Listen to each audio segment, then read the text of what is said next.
morning students. Today we started our topic.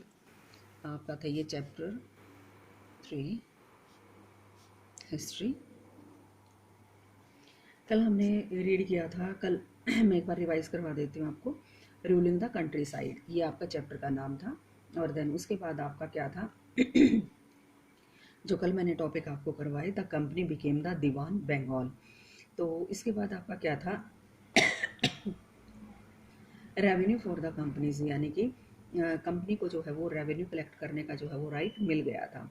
Then उसके बाद हमने जो टॉपिक किया था वो था आपका क्राइसिस इन बंगाल, यानी कि 70 में जो है वो there is a big crisis in the Bengal. You can say that the famine in the Bengal, 10 million peoples were killed in this famine. Then उसके बाद जो आपके ईस्ट इंडिया कंपनी के जो पीपल्स थे उन्होंने जो है किस तरह से जो है वो एग्रीकल्चर में जो है इम्प्रूवमेंट करके रेवेन्यू को इंक्रीज़ करने के लिए प्रोडक्शन को इंक्रीज़ किया। तो आपके मैंने 3 सिस्टम बताए थे। परमानेंट सेटलमेंट 1793 में जो है ये सिस्टम जो है वो इंट्रोड्यूस किया गया था। दैन इसमें क्या था कि जो ज़मींदार थे उनको रेवेन्यू कलेक्ट करने के लिए जो है वो अपॉइंट किया गया था। They were asked to collect revenue from the peasant and pay revenue to the company. Then उसके बाद इसके सेकंड जो मेन पॉइंट था वो था आपका रेवेन्यू वाज फिक्स। देन उसके बाद प्रॉब्लम क्या थी कि रेवेन्यू जो था वो सो हाई, रेवेन्यू जो है वो बहुत ज़्यादा था। Zamindar were not able to collect the revenue and submit to the East India Company. Then उसके बाद हमने किया था महालवारी सिस्टम। ये 1822 में जो है वो पास किया गया था। होल्ट मैकेंजी जो थे इन्होंने ये इंट्रोड्यूस किया था। और इसका मेन क्या था कि जो सुपरवाइज करने वाले जो थे ऑफिसर्स, वो उन्होंने विलेज टू विलेज जाकर जो है वो जो फील्ड थे या आपका फार्म जो थे, या यू कैन से दैट जो आपके एग्रीकल्चरल लैंड थे उनको जो है सर्वे किया और मतलब क्या था, लैंड को मेज़र किया। देन उसके बाद जो है वो रेवेन्यू डिसाइड किया गया था। देन उसके बाद विलेज को जो है वो महाल कहा जाता था। फिर उसके बाद जो था हमारा, इसमें जो मेन रिस्पॉन्सिबिलिटी थी वो विलेज हेडमैन को सौंप दी गई थी कि वो जो है जैसे गांव के सरपंच या मुखिया होते हैं तो उनको सौंप दी गई थी। और वो क्या करते थे कि collect the revenue from the peasant and submitted to the East India company. This system is known as Mahalwari system. Then after that the one next जो system was introduced by the East India company was a Munro system. इनमें the peasants यानी कि farmers जो है वो East India company को submit करवाते थे revenue directly. There is a no mediator of the headman and the जमींदार। तो मेन इसमें क्या प्रॉब्लम आई कि रेवेन्यू जो था वो बहुत ही हाई था और जो है पीजेंट जो है वो इतने एबल नहीं थे, they were not able to submit these high taxes to the East India company. तो वो क्या था कि जो विलेजर थे, सॉरी जो फार्मर्स थे, उन्होंने जो है अपने जो है विलेज शिफ्ट कर दिए थे, अपना ऑक्यूपेशन चेंज कर दिया था क्योंकि वो इतने कैपेबल नहीं थे कि इतना जो है हाई रेवेन्यू पे कर सके। तो स्टूडेंट्स, मैंने आपको परमानेंट सेटलमेंट, महालवारी सिस्टम और दूसरा उसके बाद थर्ड जो था आपका मुंडो सिस्टम इंट्रोड्यूस करवाया या रीड करवाया या आपको क्लियर करवाया। देखिए स्टूडेंट्स, मैं आपको फिर क्लियर कर रही हूँ। मेरे पास बार बार जो है आप ये बोल रहे हो कि ये जो पॉइंट मैं आपको लिख रही हूँ ये आपको फेयर नोटबुक में नोट नहीं करने हैं, ठीक है। ये सिर्फ आपके चैप्टर की रीडिंग के लिए मैं आपको नोट लिख लिख के दे देती हूँ ताकि आपको इजीली क्लियर हो जाए। इनसे आप 1 मार्क्स के क्वेश्चन बना सकते हो, ठीक है। लेकिन आपको ये फेयर नोटबुक में नहीं करने हैं जो। सो स्टूडेंट्स, आज का हमारा जो नेक्स्ट टॉपिक है वो crop for the Europe. The British has also, मतलब क्रॉप फॉर यूरोप यानी कि यूरोप ने यानी कि ईस्ट इंडिया कंपनी ने जो है कौन कौन से जो है वो क्रॉप इंडिया में ग्रो करवाने स्टार्ट किए थे, जिससे क्या था कि प्रोडक्शन जो है वो इंक्रीज़ हो। और यूरोपियन कंट्री में जिस चीज़ की, जिस क्रॉप की ज़्यादा डिमांड थी, उन्होंने जो है यहाँ पर कल्टिवेट करवाया, ठीक है। जैसे मैं आपको एग्जांपल देती हूँ। The British also realise that the countryside could only yield high revenue, यानी कि कंट्री साइड यानी कि विलेज ही ऐसे थे जो आपके रेवेन्यू को जो है रेवेन्यू वहीं से इकट्ठा किया जाता था, यानी कि जो एग्रीकल्चर लैंड थी विलेजर से रेवेन्यू कलेक्ट किया जाता था। तो क्या है कि भाई अगर प्रोडक्शन अच्छा होगा तो रेवेन्यू जो है वो ज़्यादा कलेक्ट कर सकते थे और जो है इनका बेनिफिट ज़्यादा हो सकता था। Then late 18th century the company was trying its best to expand the cultivation of opium and indigo, यानी कि ओपियम बचे, ओपियम एंड इंडिगो, ये मैं आपको बता देती हूँ पहले ही। ठीक है, ओपियम होती है अफीम, ठीक है, एज ए ड्रग्स की तरह जो है वो यूज़ किया जाता है। देन इंडिगो होता है कलर, जो कि कपड़ों को डाई करने के लिए यूज़ किया जाता है। तो इन्होंने जो है यूरोपियन डिमांड के बेस पे जो है ओपियम और इंडिगो का कल्टीवेशन यहाँ पर इंडिया में स्टार्ट करवाया। The British forced to cultivator to various part of India to produce other crop, यानी कि इंडिगो और क्या नाम है ओपियम के अलावा ईस्ट इंडिया कंपनी ने फार्मर्स को बहुत सारी जो है क्रॉप्स जो है वो ग्रो करने के लिए प्रेशराइज किया, फोर्स किया। जैसे मैं आपको एग्जांपल देती हूँ, जूट इन बंगाल, देन उसके बाद जो है T in Assam,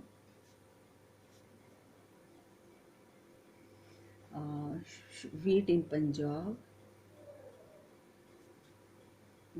Punjab, cotton in Maharashtra because availability of black soil, Maharashtra, and then you can say that sugar cane, यानी कि गन्ना इन यूपी, यूनाइटेड प्रोविंसेस इसको बोला जाता था। तो बच्चे ये क्या था कि ये जो क्रॉप थी वो ये थी कि ताकि इनका प्रोडक्शन जो है वो इंक्रीज़ हो और जो है ईस्ट इंडिया कंपनी जो है इनसे जो है वो प्रॉफिट जो है वो ले सके, यानी कि ये ओपियम, इंडिगो, देन उसके बाद jute, T, wheat, cotton, sugar cane etcetera, ये जो है इन्होंने ईस्ट इंडिया कंपनी ने जो है वो पीपल्स को फोर्स किया, या सॉरी पीजेंट को फोर्स किया ये जो है क्रॉप ग्रो करने के लिए। देन उसके बाद हमारा आता है जो इंडिगो का मैं आपको बताती हूँ। फर्स्ट मैं आपको इंडिगो का बता देती हूँ। इंडिगो का क्या था कि इंडिगो जो था, जैसे कि आपका नील होता है, जैसे आप कपड़ों में जो है यूज़ करते हो नील, आपने जानते होंगे, कॉमन सी चीज़ है। तो इसको क्या था कि कपड़ों के लिए इसी तरह का जो है ये ब्लू कलर था और इसको जो है वो डाई करने के लिए यूज़ किया जाता था। ठीक है, और इसके जो कलर होते थे वो बहुत ही फास्ट होते थे, बहुत ही ब्राइट होते थे, और इसलिए जो है इसकी जो डिमांड थी वो यूरोप में बहुत ज़्यादा हो गई थी। तो जो नेक्स्ट टॉपिक है हमारा स्टूडेंट्स वो है why the demand for Indian Indigo, यानी कि इंडिया का जो इंडिगो था, इंडिगो बच्चे ये ध्यान रखना कि एक कलर होता था जो डाई के लिए यूज़ किया जाता था, ब्लू कलर, ठीक है। तो इसको बार बार मैं रिपीट ना करके सिर्फ मैं आपको इंडिगो ही नाम मेंशन करूँगी। तो ये था हमारा कि इंडियन जो इंडिगो था उसकी डिमांड जो है यूरोप में क्यों इंक्रीज हो गई थी। Only small amount of Indian Indigo reach in the Europe market and it's price were very high, यानी कि ये जो इंडियन जो हमारा इंडिगो था यूरोप में बहुत ही कम जो है वो एक्सपोर्ट होता था और उसके रेट जो थे वो बहुत ही ज़्यादा हाई होते थे। European cloth market manufacturers there had to be depend on other plant card woods. Wood जो था आपका एक अलग टाइप का जो है, ये भी कलर ही होता था एक तरह से अगर देखा जाए तो, वायलेट एंड ब्लू डाई, इसे वायलेट और ब्लू ब्लू डाई जो है वो बनाई जाती थी, यानी कि एक तो हमारा इंडिगो हो गया, देन उसके बाद जो था हमारा वो हो गया, ठीक है। तो इससे भी ये भी यूज़ किया जाता था कपड़ों को डाई करने के लिए और ये भी किया जाता था। तो क्या था, लेकिन दोनों में क्या डिफरेंस था, इंडिगो से जो कलर आते थे वो बहुत ही फास्ट आते थे और बहुत ही ब्राइट होते थे, लेकिन वुड से जो आते थे आपके वो इतने मतलब डार्क नहीं आते थे और कलर जो होते थे, जो प्रिंट होता था उनमें शाइनिंग नहीं होती थी। तो ये लेस क्वालिटी का था और इंडिगो जो था वो हाई क्वालिटी का था। देन उसके बाद by the end of the by the end of the 18th century the demand for Indian indigo further grow further, due to the industrialisation. जैसे जैसे मैं आपको बता देती हूँ, लिख देती हूँ मैं आपको, डिमांड ऑफ इंडिगो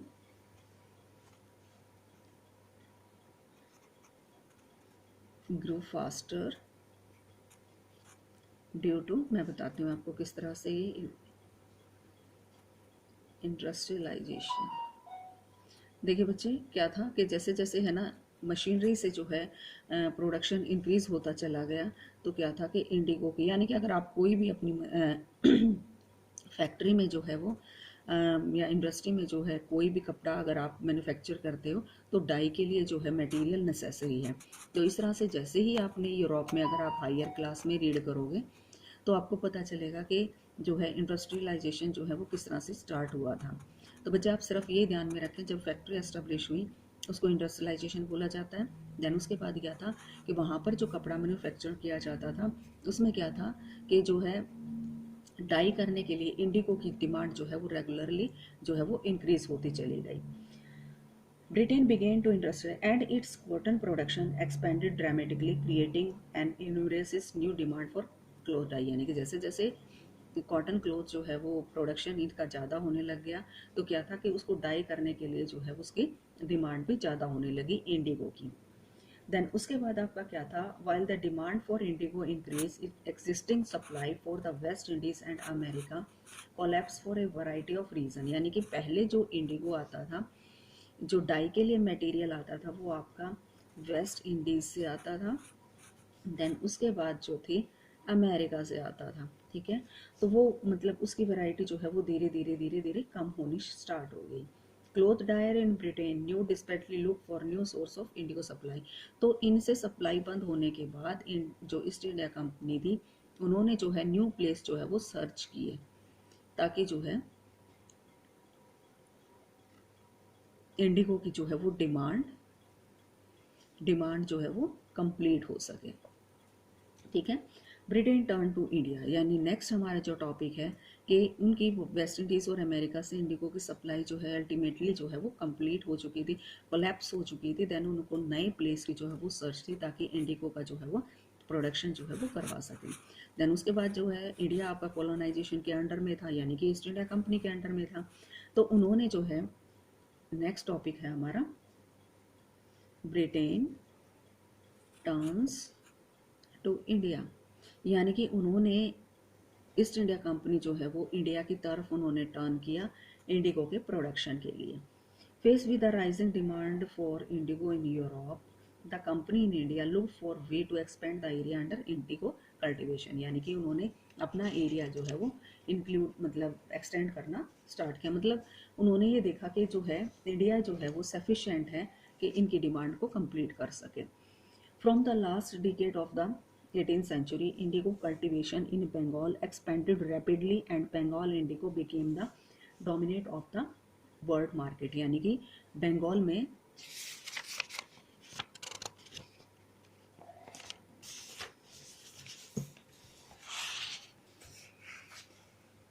अगर स्टूडेंट्स हम देखें तो जो सबसे पहले जो है इंडिगो का कल्टीवेशन हुआ, इंडिगो का कल्टीवेशन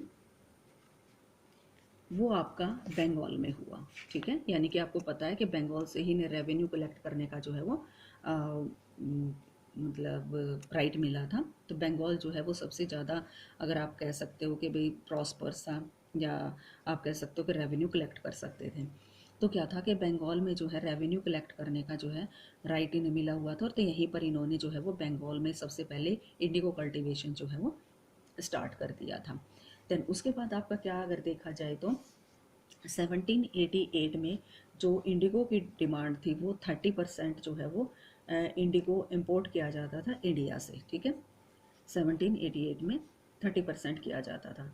लेकिन अगर आप देखोगे कि 1810 में ये जो डिमांड थी वो 95% जो है बढ़ गई थी। यानी कि पहले जो है बंगाल से इतना इंडिगो भेजा जाता था, इंडिया से लगा सकते हो आप, डिफरेंट पार्ट भी थे, तो 30% भेजा जाता था इंग्लैंड में। देन उसके बाद 1810 में 95% हो गया था। Then how was indigo cultivated, यानी कि नेक्स्ट जो टॉपिक है हमारा, हाउ वॉज इंडिगो कल्टीवेटेड, यानी कि किस तरह से जो है इंडिगो कल्टीवेट किया जाता था, किस तरह से ग्रो किया जाता था, किस तरह से इसको इसकी एग्रीकल्चर होती थी। ठीक है, there were the two main system of indigo cultivation, nij and ryots, यानी कि पहले था हमारा nij, second is ryot. Within the system of niche cultivation, the plant produce indigo in land that the directly control, यानी कि जैसे कि आपके पास अपना खुद का खेत है, ठीक है, इंडिविजुअली आपके फार्म है, ठीक है, तो आप अपने ही लैंड पर जो है वो कल्टीवेशन करोगे। This system is known as निज कल्टीवेशन, निज कल्टीवेशन। ठीक है, देन आइदर बोट ही the land and rented it from the, एंड जो सेकंड सिस्टम था, यानी कि जो रियॉर्ड्स थे, यानी कि जो फार्मर्स थे, जो पीजेंट थे, वो रेंट पर जो है वो ले लेते थे लैंड को, और उसके ऊपर जो है वो इंडिगो का कल्टीवेशन करते थे। यानी कि ये आपकी खुद की लैंड होती थी, ये जो है आप रेंट पे, जैसे आप रहने के लिए किराए पे मकान लेते हो, इसी तरह से जो है फार्मर्स जो है वो आपके जो है वो ले लेते थे रेंट पे, और वहाँ पर जो है इंडिगो कल्टीवेट करते थे। तो दो टाइप हमने आपको बताई। देन प्रॉब्लम विद निच कल्टीवेशन, तो प्रॉब्लम क्या आती थी आपकी, प्रॉब्लम विद निच कल्टीवेशन, यानी कि निच कल्टीवेशन में क्या प्रॉब्लम आती थी।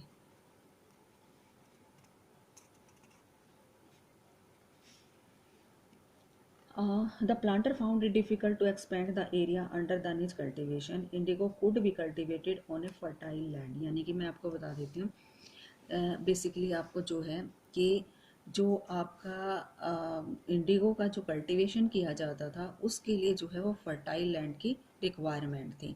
यानी कि अगर आप कल्टीवेशन अगर इसमें इंडिगो का कर रहे हो, तो आपको लैंड की फर्टिलिटी मेंटेन करने के लिए आपको 2 या 3 ईयर्स के लिए, 2 या 3 ईयर्स के लिए जो है लैंड को जो है वो खाली छोड़ना पड़ेगा, यानी कि उसमें और कोई क्रॉप ग्रो नहीं कर सकती, क्योंकि सबसे ज़्यादा जो फर्टिलिटी को लॉस करता था जो प्रोडक्शन, वो था आपका इंडिगो। तो क्या था कि अल्टीमेटली क्या हो गया कि जो है ना लैंड की फर्टिलिटी जो है वो ईयर टू ईयर डिक्रीज होती थी। ठीक है, देन उसके बाद आपका क्या था, only small plot scattered over the landscape could be acquired, planter needed large area to compact block to cultivate indigo in plantation. First क्या था, जो मैंने बताया आपको, फर्टिलिटी जो है उसकी डाउन हो जाती थी, डिक्रीज हो जाती थी। ठीक है, देन उसके बाद जो है स्मॉल अगर प्लॉट देखा जाए तो वो जो है उसके लिए सफिशेंट नहीं होता था, लार्ज जो है प्लॉट इसके लिए रिक्वायर्ड होता था। देन उसके बाद आपका क्या था कि यही जो टाइम होता था जो जिसमें कि आपकी वीट हो गया, राइस हो गया, या मतलब दूसरी जो क्रॉप थी, जो फार्मर्स जो है वो ग्रो करते थे, लेकिन जो है ईस्ट इंडिया कंपनी फोर्स करती थी कि जो है इंडिगो का कल्टीवेशन किया जाए। लेकिन जो है वो ईस्ट इंडिया कंपनी के मना करने के बाद अगर कोई वो किया जाता तो उन्हें फोर्स किया जाता था फार्मर्स को। तो क्या था कि लोग जो है इसको इंडिगो को करने के लिए जो है वो मना करते थे, फार्मर्स मना करते थे, क्योंकि जो है वो दूसरी क्रॉप उसमें ग्रो नहीं कर सकते थे। मेन रीज़न ये था। जैसे कि आपने इको में पढ़ा मल्टीपल क्रॉपिंग सिस्टम, उसमें क्या होता था कि एक क्रॉप के साथ दूसरी भी क्रॉप ग्रो कर सकते हो, लेकिन इसमें ऐसा नहीं था। इंडिगो की कल्टीवेशन के बाद जो है दूसरी जो है वो क्रॉप के लिए जो है लैंड की फर्टिलिटी मेंटेन नहीं रहती थी। देन उसके बाद जो आपकी नेक्स्ट जो था हमारा जो टॉपिक था, indigo on the land of ryots, यानी कि अंडर द रियॉर्ड सिस्टम, मैंने ये तो बताया था निज कल्टीवेशन का। देन उसके बाद रियॉर्ड्स का क्या है, the planter force to ryot to sign a contract and agreement, यानी कि फार्मर से ये एक कॉन्ट्रैक्ट, या ये कह सकते हो कि ये जो है कॉन्ट्रैक्ट या एग्रीमेंट जो है वो साइन करवाया जाता था, जिसको सट्टा बोला जाता था। All time that the pressurized the village headman to sign the contract behalf of the rights, यानी कि विलेज जो हेडमैन था वो इसको साइन करवाता था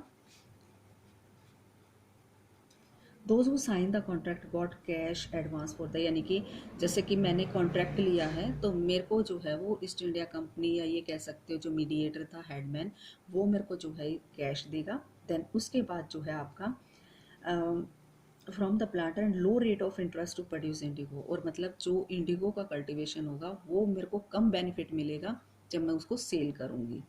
ठीक है।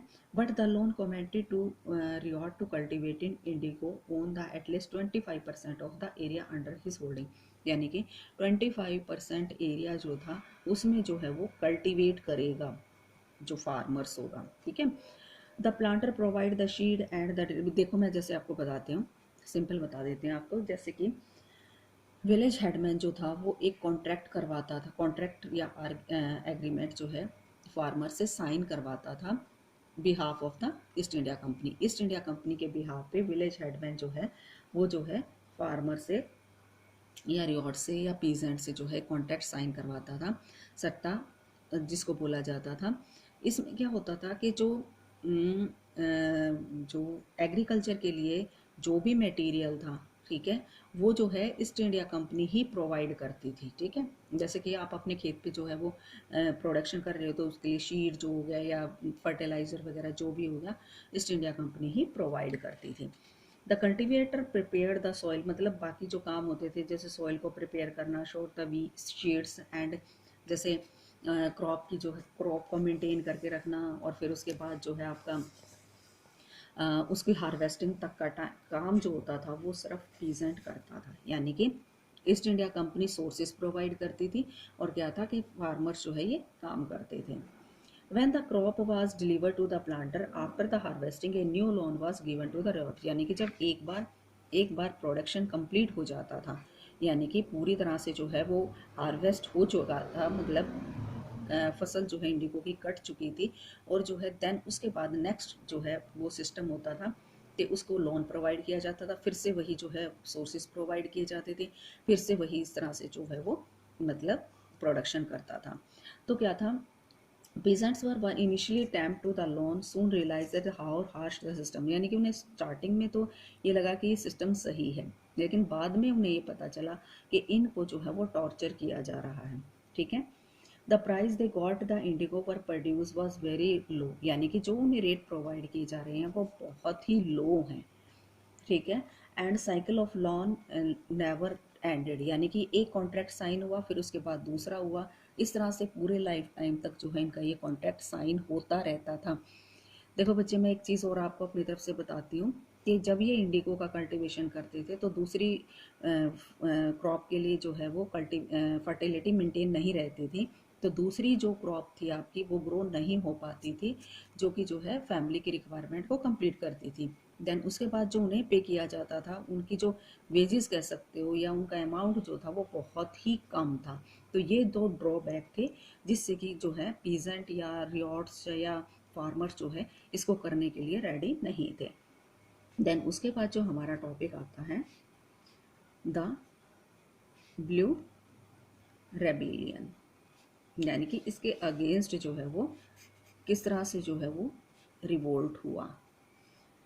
On March 1859, March 1859, thousand of the ryot in Bengal refuse to grow the indigo in their fields.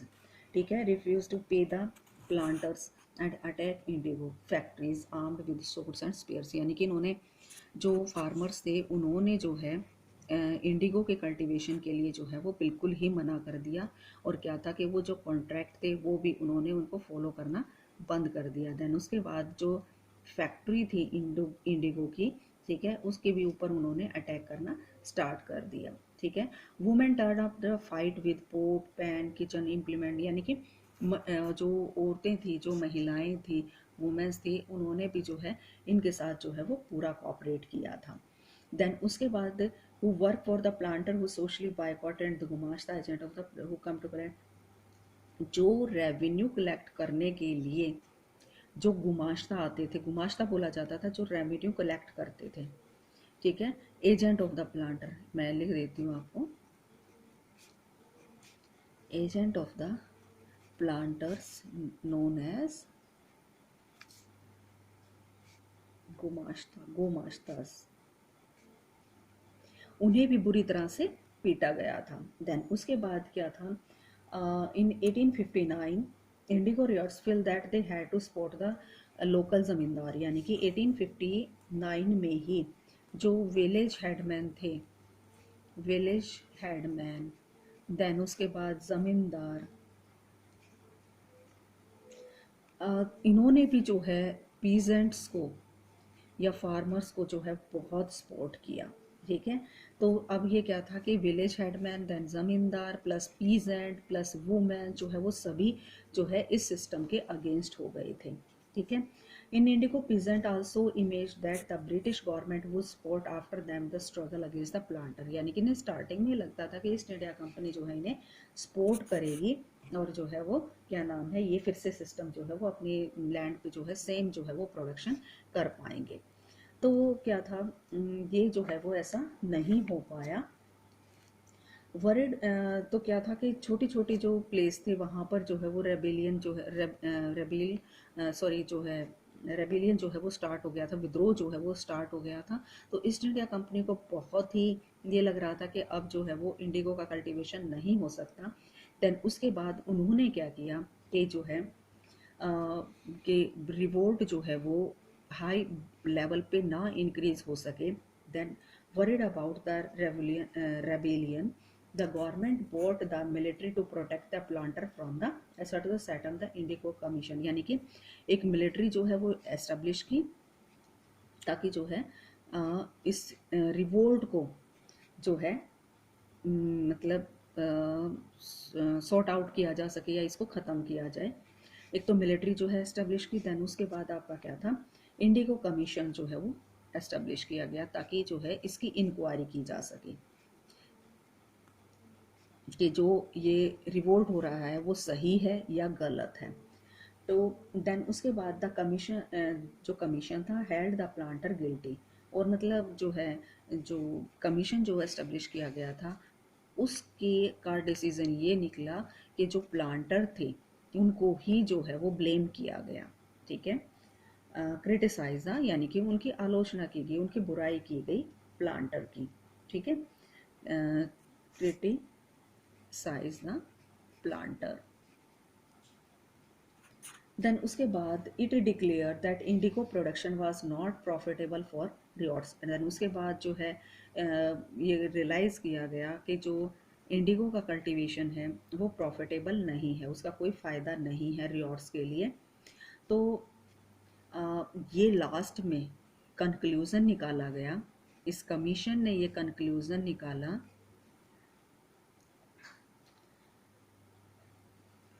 कि कंक्लूज़न ये निकाला गया कि जो था that they could refuse to produce indigo in the future, यानी कि जो फार्मर्स हैं, जो पीजेंट्स हैं, अगर वो एग्री नहीं हैं तो वो इंडिगो का कल्टीवेशन नहीं कर सकते, यानी कि ऐसा उन पर फोर्स नहीं किया जाएगा। ठीक है, the peasants were told that, मैं लिखवाई देती हूँ आपको, contract that sorry commission asked the ryots, बच्चे रियॉर्ड्स मतलब farmers, to fulfil their existing